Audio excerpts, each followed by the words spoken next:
Hey everybody, it is Professor Parrish and we are on week 12 of English 122. So I wanted to go ahead and go over these assignments for this week. We have two assignments. We are actually starting drama as we go through this unit. We'll talk a little bit about drama here in just a second. But you can kind of see here that we'll have a discussion as well as a quiz. And then we have two things to look over. So we'll just go ahead and check out our guide. For this week, we are doing the drama unit. So since, you're good at literary analysis right now, this unit moves a little bit faster than the other two. And there's another reason for that as well. So we only spend 2 weeks really on drama, and there are a number of reasons for that. One is because SIC offers a lot of drama classes. We have Intro to Theater, we have Intro to Drama, which is literally an extension of this.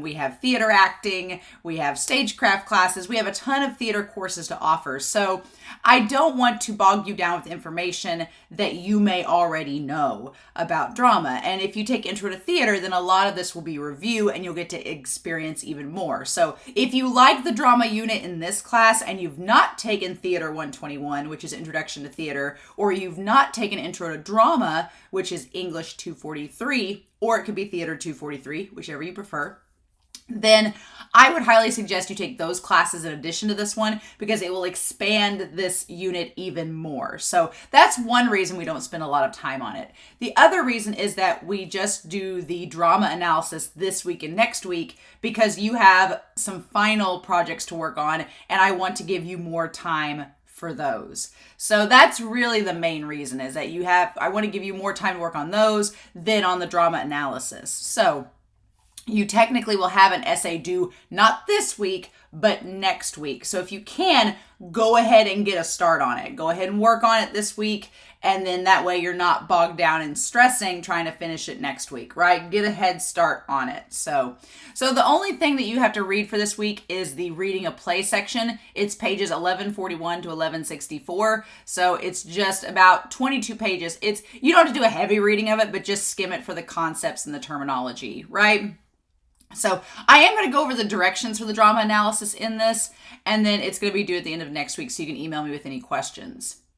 So as for the discussion, this is a pretty loose-based discussion. Basically, you're going to choose an element that we've discussed either this week through the drama readings that you have or from previous weeks, and you're going to apply it to the play Trifles.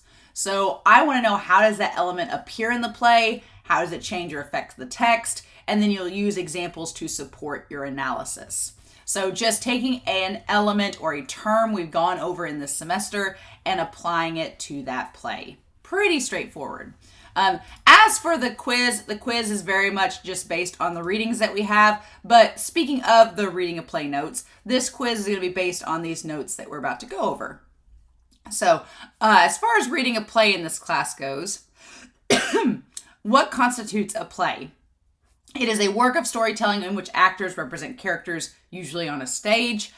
They can be it addresses the spectators rather than readers, and it involves lighting, costumes, audience reactions, etc. So if you've ever been in a play, then you will probably notice how different it is than just reading a story or reading a poem. There isn't a performance quality to it, an interaction quality. You actually have people watching you and are present to see your play and your performance. So it changes the way that you engage with them and how you say and act, right? It definitely makes a difference and makes it different than just reading a story to someone. So there's different terminologies that are applied with plays. An aside is someone that addresses the audience directly, like they kind of break the fourth wall and talk to the audience directly in a scene to kind of give them a piece of information that's important that they should know. We have monologues, which are when characters talk to themselves. A soliloquy is a lengthy extended version of that. So in Shakespeare's plays, Hamlet may do a monologue to himself in the middle of a scene with others present, or he may have an entire scene to himself where he's talking to himself, and that's called a soliloquy. Other terminology in terms of the parts of a play. We have the situation, and the situation basically is, where are we? Where are we in the play? What is the issue or problem? And what happened to cause this situation? What's the point? So we need to know as an audience what is going on and what is the cause of it. That is the situation. So how did we get here? The reader may enter the play in the middle of a situation. So then the audience has to ask, okay, well, what is the central problem that we're trying to solve? And there may be some uncertainty into how that's going to be cleared up. So it's very common to start a play in the middle of a situation where you're just kind of like, what's going on? And you have to spin the play catching up and figuring out what to do. Oftentimes plays create situations. This can be through flashbacks where they give context.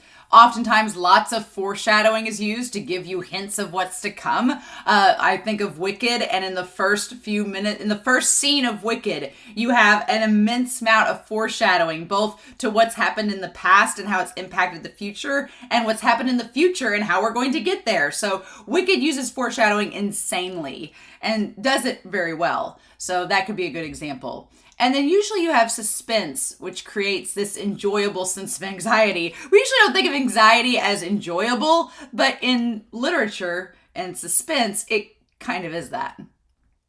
So for example, we have the situation here, and I included a link to a situation with Regina George from Mean Girls, talking to Lindsay Lohan's character. So if you highlight this link and put it up in your address bar, you can watch this situation unfold between the mean girls in this situation. It's a classic scene. Gotta love it.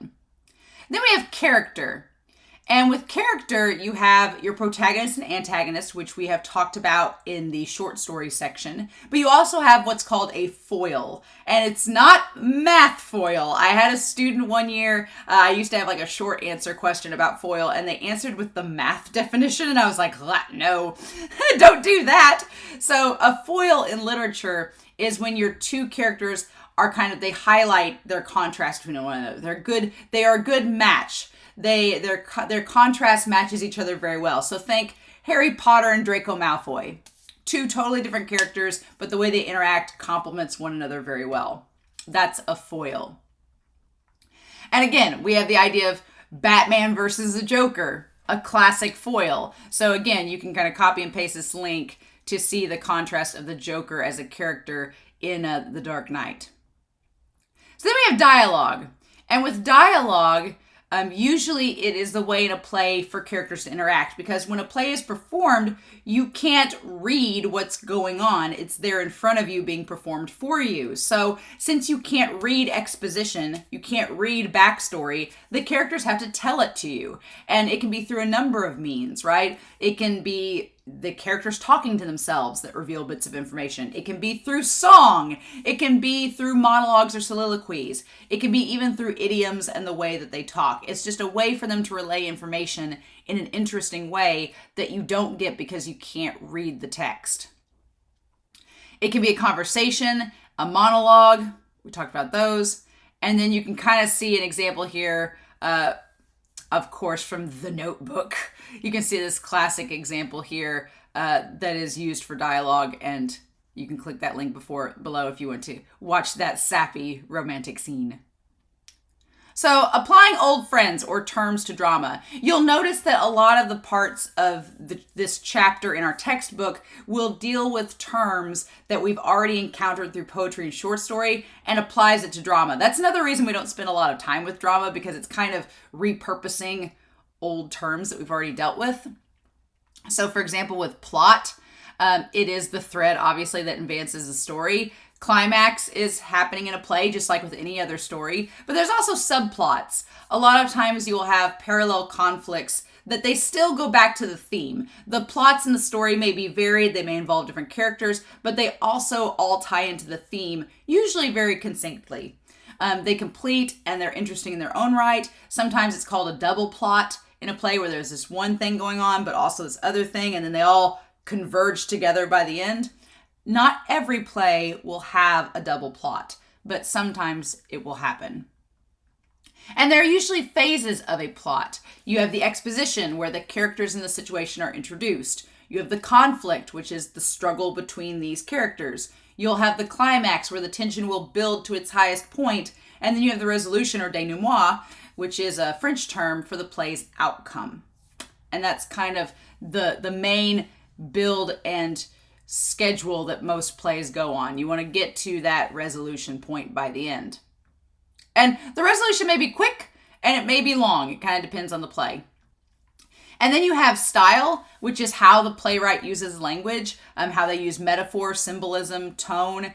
Sometimes playwrights experiment and evolve. If you've watched a play by one, you can look at Sondheim and see how their plays have either evolved or not. You can just see how they've kind of experimented. Cats is an experiment, you could say, if you're looking for an example of that. But yeah, it's all about style, and it's what makes plays interesting, just like fiction, is that there's so many different styles of plays that people find various things that they like and various things they don't like. So if you don't like musicals, maybe you can watch like a straightforward play, or if you don't like just a regular cold play, you can watch a musical. So there's lots of different styles that you can watch and enjoy. Realism. Realism is just the ordinariness of characters in a drama. It's mainly, realism was developed by American playwrights, and our textbook will talk a little bit about this, but the idea was that up until the 1920s, up until the Great Depression, most plays that were shown in the United States were very like Victorian plays, like Shakespeare. They were plays that had been developed from the 1400s to the 1800s that were mostly like Victorian literature. It was all like first world problems, like, the upper 1%. Oh, woe is me and my struggles while I'm rich, right? And I'll be honest, I'm not a Victorian lit fan because it's all like, oh, woe is you. But around the time of the Great Depression, people, one, didn't have a lot of money to go see plays or do much of anything else. But two, when they went and saw plays, the last thing they wanted to see were plays about the hoity-toity rich people and their rich world problems when they were struggling to make ends meet. They just couldn't relate to the characters, and it wasn't a form of escapism that they wanted. It just made them feel worse. So this style called realism was developed by American playwrights that embraced the idea of the ordinary everyday man or woman and their struggles and how it related to the audience. And it was kind of like a cathartic experience where audiences could relate to someone and someone that could internalize their struggles, right? So you have playwrights like Arthur Miller, Tennessee Williams, Lorraine Hansberry, who all started creating plays that talked about the every person and their experiences. And it's become a genre that kind of exploded from there, and we see a lot even today. Stage business. I really like this image because it's color spotted. And it's color spotted because this woman here is part of the stage business. It is a nonverbal action that engages the audience. It enhances the theater experience and it contributes to meaning. So for example, in Hamilton, anything that is in the background moving things or doing things is considered stage business, even if it's a person, right?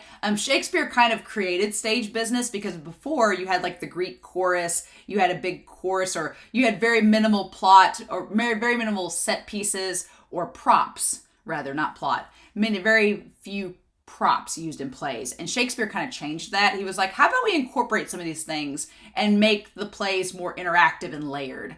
And that's kind of where it evolved from there. So that is our piece on reading a play. We also have a drama analysis. So basically, this is going to be the guidelines for the paper that you're constructing about drama for next week. So your task is to write a 3 to 5 page analysis of a play that we've discussed in class. You can use MLA format for your essay, obviously. What am I going to analyze? It should be the literary elements we've discussed in this class: plot, setting, characters, theme, conflict, literary devices, dialogue or monologues. It can connect to something in the real world, such as romantic relationships. You can look at the romantic relationships in trifles. And I will extend this. You don't have to write about trifles. If there is a play in our textbook, it needs to be a play in our textbook.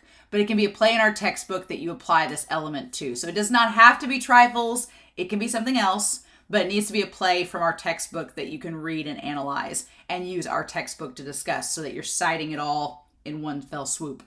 You need to connect it to the research you've done about the author. So you need to look at the author and see about them and their backstory. And then narrowing your topics, it can be easier, faster, and more interesting. So don't make this a broad analysis where you're like, I'm going to look at the play Trifles. There's so much you can do with that. Like the title Romantic Relationships and Trifles. Make it more narrow. Make it more specific. So pick one thing about that play you want to talk about. And there can be many examples of that one thing, like romantic relationships and trifles. There's lots you could talk about, but make it something specific you can kind of focus and hone in on to make your paper more concise. So I'm looking for an interesting and effective first line, specific examples from the text, which will include in-text citations, your own analysis of the evidence, at least 3 full pages, not just 2 pages and half a page, like a full page, and then correct MLA formatting. So other things that are going to help you earn a high grade. Make sure that you have a main topic sentence at the beginning of each of your paragraphs. This sentence will control what the paragraph is about, and it should connect back to the thesis. So if you need to create an outline for yourself, I would recommend that, where you kind of talk about your main points you're going to discuss and how they relate back to your thesis. You can do that. That is always helpful, but your paragraphs all need to connect. And then make sure to proofread. Check your font, 12-point Times New Roman for the entire document. Make sure you have a works cited page. It's 3 full pages. And anything that if you're using Microsoft Word, anything that's underlined probably has a reason for it. You can also send your papers to Joanna Lane. She's our English tutor. Her email is Joanna, Joanna .lane, Lane, @sic.edu. And she is a valuable resource that will be able to look at your papers, right? And so here's how you cite a play in MLA. You have the author's last name, then their first name. You have the title of the play in quotation marks. Then you have our textbook in italics. You have who it's edited by. You have the year. And then you have the page numbers. That's it. That's all you need. That's all you need on the works cited page. And then for the in-text citation, you would have glass spell and the page number in parentheses. So that is our discussion for this week. Obviously, I just kind of threw that whole information about drama analysis on you. So please go back and read your resources. And then if you have questions, please let me know. But otherwise, I hope you all have a wonderful week. Please stay safe, take care, and I will be back very soon to talk about Module 13 of English 122. Bye.